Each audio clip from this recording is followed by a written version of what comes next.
na kuonyesha, je, wewe ni nani katika tukio la kuzaliwa Yesu? Utagundua nafasi yako wakati wa kuzaliwa Yesu, ulisimama sehemu gani au unasimama sehemu gani. Mungu wa mbinguni akusaidie kuelewa. Kama ni sehemu ya kurekebisha, urekebishe ili Yesu azaliwe.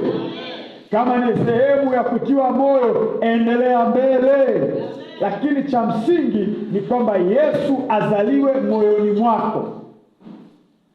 Tutakwenda kuangalia maandiko katika kitabu cha Mathayo sura ya 2 mstari wa 1 hadi wa 12.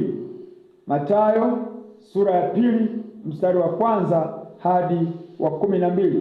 Ninaomba aliyepata asome mahali hapo kwenye Mathayo, kati ya injili zile 4 zilizoko kwenye Agano Jipya. Injili 4, injili ya Mathayo, injili ya Marko, injili ya Luka na injili ya Yohana. Ni injili 4. Tunasoma injili ya Mathayo. Injili ya Mathayo ni injili ambayo inamfunua Yesu kama mwanadamu. Injili ya Yohana inamfunua Yesu kama Mungu au kama mwana wa Mungu. Kwa hiyo kila injili ina kusudi lake, namna ambavyo inamfunua Bwana Yesu. Kama unanielewa sema amen. Na ndio maana injili ya Mathayo inaanza kwa kuelezea ukoo wa Yesu kama mwanadamu. Inaanza kuelezea kitabu cha ukoo wa Yesu Kristo.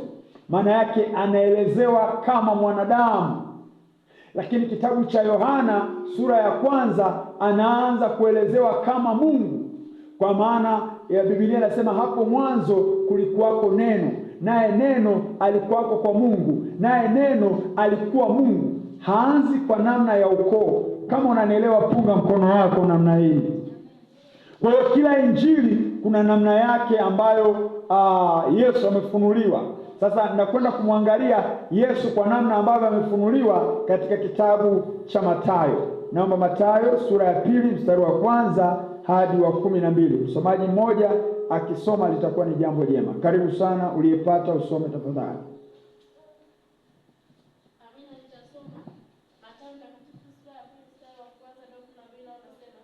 Yesu alipozaliwa katika Bethlehemu ya Uyahudi zamani za mfalme Herode, tazama, na majusi wa mashariki walifika Yerusalemu wakisema, yuko wapi yeye aliyezaliwa mfalme wa Wayahudi?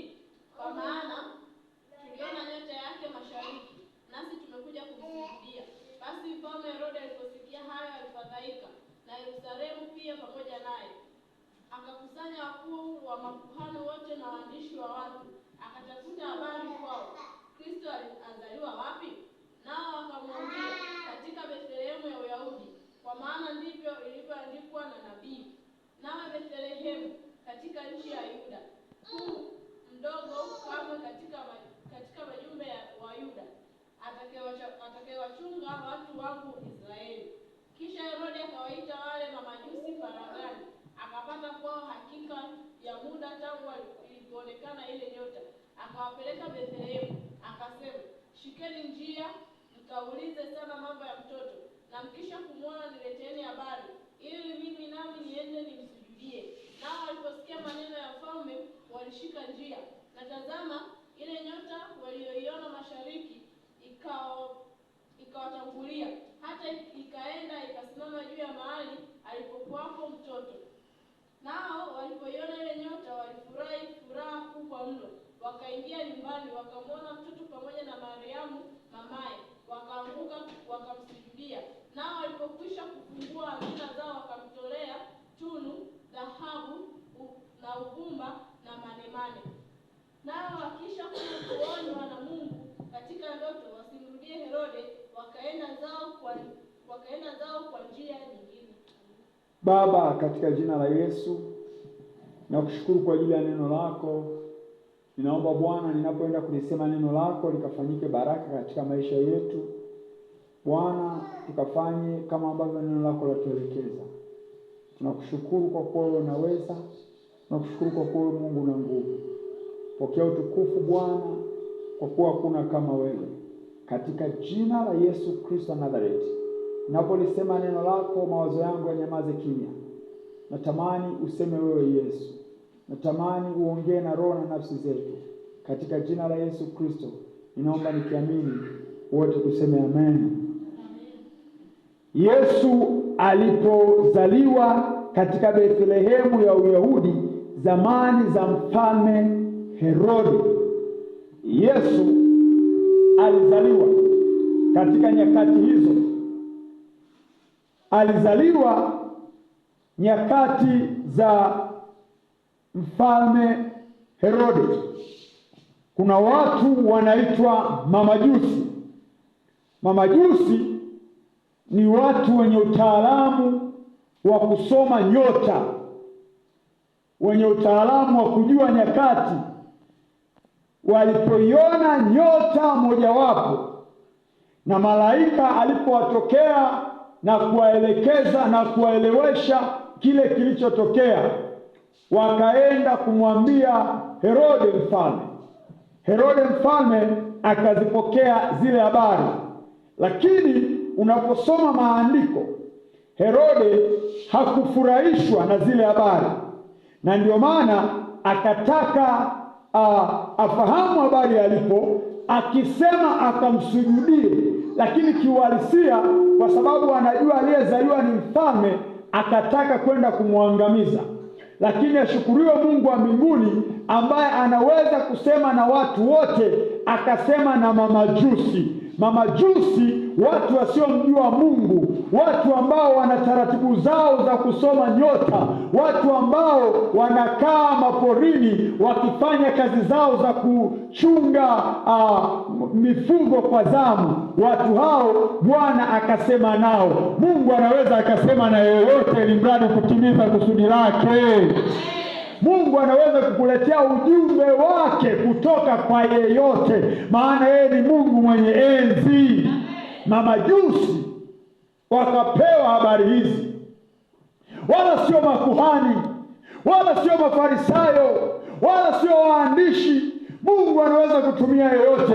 Ndugu yangu, Bwana anaweza akatuma ujumbe wake kwa mtu yeyote yule. Likiwa ni neno la Bwana, lipokee, lifanyie kazi. Mamajusi wakapokea zile habari ya kwamba amezaliwa mtoto mwanamume na uwezo wa kifalme huko mabegani mwake, na huyu ni mtoto wa ajabu. Na walipoisoma nyota yake wakagundua kweli sio wa kawaida. Nataka nikwambie, Yesu sio wa kawaida. Wakaona tutamfuata, na Bwana akawaonya, msimwambie Herode, ana nia mbaya.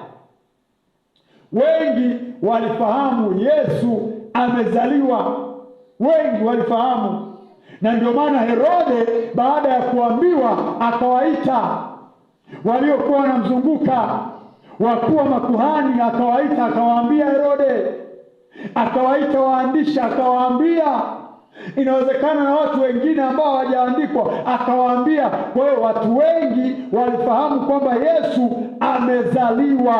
Kama unanielewa sema amen. Kama unanielewa sema amen.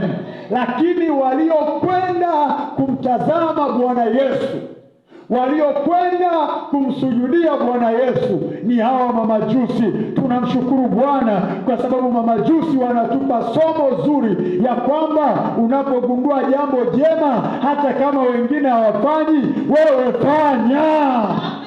Wakafanya kwenda kumsujudia Yesu, lakini makuhani hawajui Yesu alipo, waandishi hawajui Yesu alipo, lakini wasiodhaniwa Bwana akawatumia. Mungu anawatumia watu wadhaifu kuaibisha wenye nguvu. Nataka nikwambie, Yesu azaliwe moyoni mwako, utakuwa mtu mwenye nguvu hata kama ni dhaifu wakati wa leo.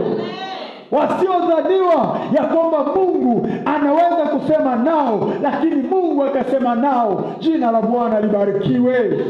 Mamajusi wakaenda, walipokwenda walifanya jambo la ajabu.